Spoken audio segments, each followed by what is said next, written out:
a lot of moving vehicles. And this is a segment of the show where there'll be more armor moving at one time than any other segment during a Queen Tank weekend. We have lots of more shows, but like all that armor you just saw is going to be moving in the field.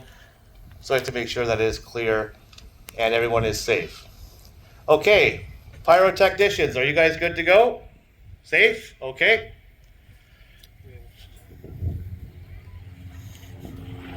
Sunray, Sunray, the field is yours.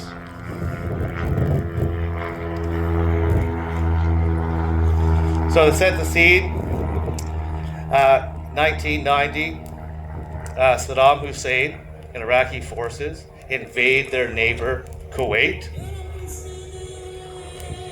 and an international coalition is put together to oust the Iraqis from Kuwait. Now the Iraqi forces, yet although they had a lot of conscripts, they were actually pretty hardened. They had a few really hard regiments that were very experienced. They had Soviet tanks, but they didn't have one key thing. And this was a new technology that today you just take for granted. But they didn't have GPS. So at this time, global positioning system was actually a military technology. It allowed the Allies to know exactly where they were in the desert instead of using landmarks. So the Iraqi forces, they put all of their armor and their stronger brigades towards the obvious routes. And the Allies were roaming through the desert in a massive flanking maneuver to catch the Iraqis off guard. Imagine all this armor, American, British. The Canadians supplied air power and a field hospital. It was a large coalition in the 1990s.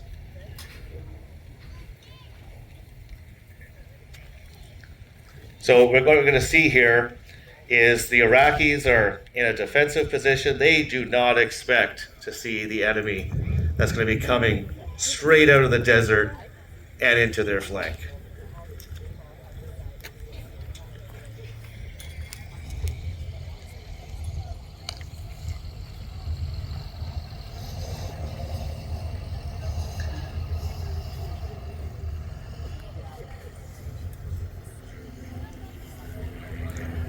Now, very slowly, you see the recce elements of the British forces of Operation Granby. That was the operational name for the United Kingdom's forces.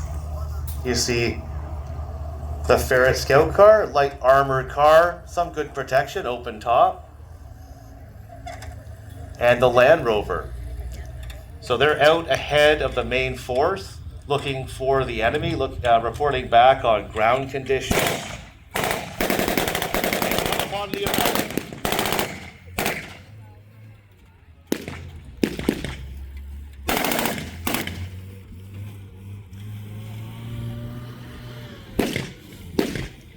They're not going to stick around and fight. They're reporting back via radio.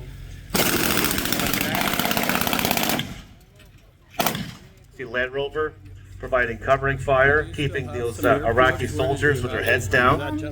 Yeah, he had. And that open top desert vehicle, not a lot of protection.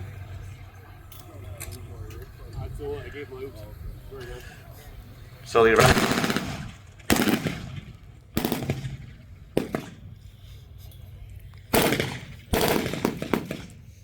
Iraqi fire back. They are now alerted, but they have no idea what's coming up behind those reconnaissance elements.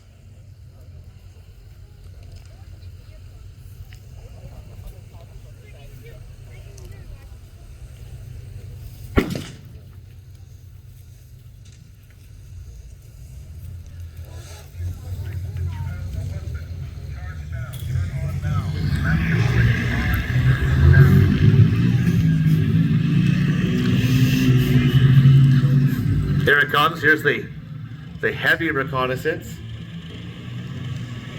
The CBRTs firing on the Iraqi position.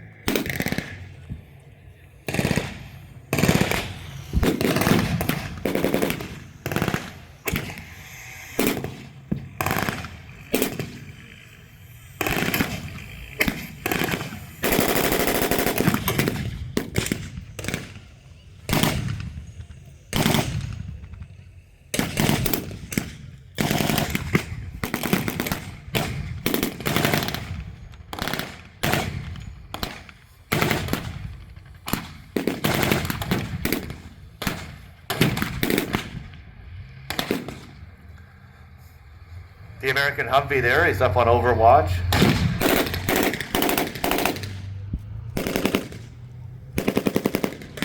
Iraqi forces are completely pinned down. Here comes their reinforcement. They're bringing in their heavy armor.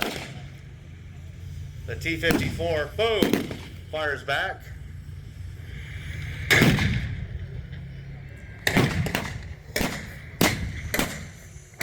CDRTs are swarming the Iraqi tank. Most of the shots are bouncing off the armor, but the crew is confused.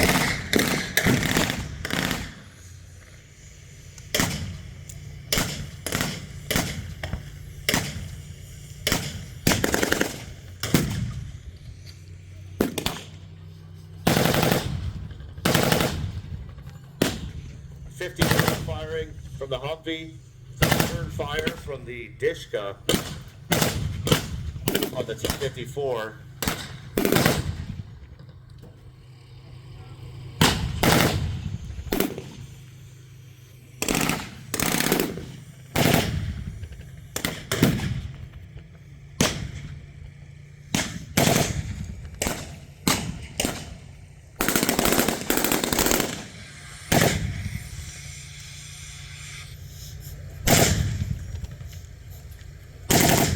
Now everyone's awake in the Iraqi camp. They're now moving forward.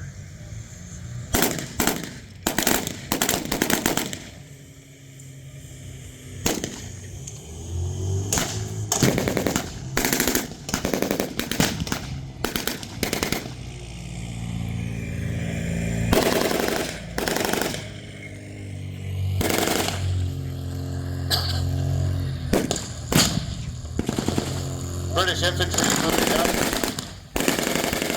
behind the CCRTs.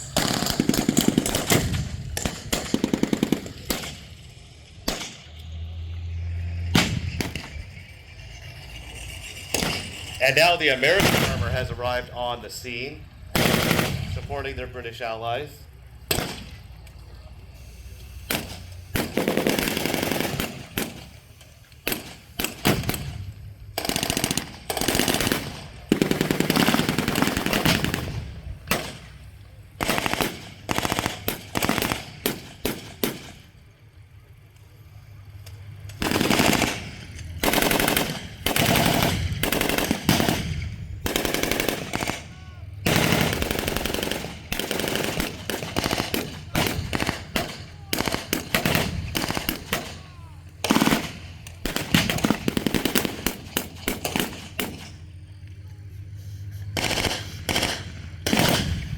With all that cover fire, the British infantry is trying to move up. Trying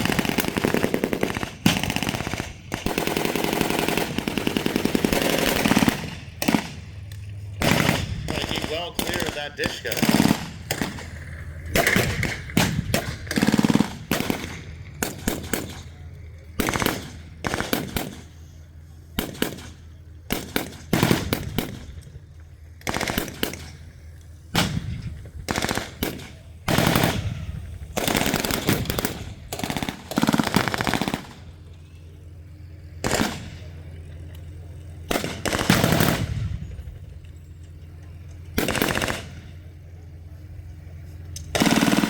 Now, infantry moving up. You can see the Humvee there supporting with the 50 count, covering those British infantry.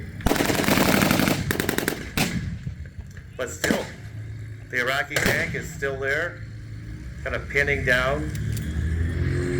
Now here comes the swarm.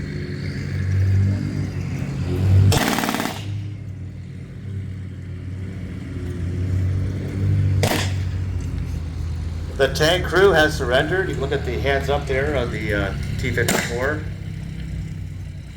They know they're outmatched. And once again, many of the forces, the Iraqi forces, were conscripts.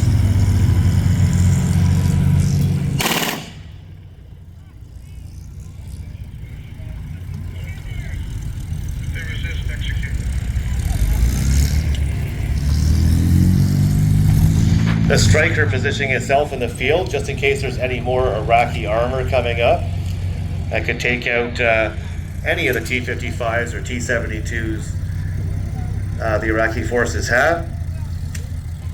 And the Iraqi infantry have now thrown in the towel. That's pretty much how quickly these engagements between Western forces and Saddam Hussein's forces ended in the 1990-91 Gulf War. All right, so let's hear it for our veterans and volunteers for the Gulf War reenactment. How was that?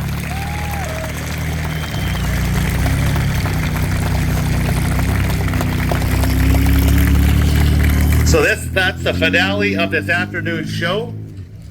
I'll let you know what's coming up. Out in the field, okay, I know there's a lot of modern military equipment here, but if you're interested in medieval history, knights, we have Blades of Glory out in Worthington Commons, and they have special demos where you'll actually see knights fighting in armor with swords.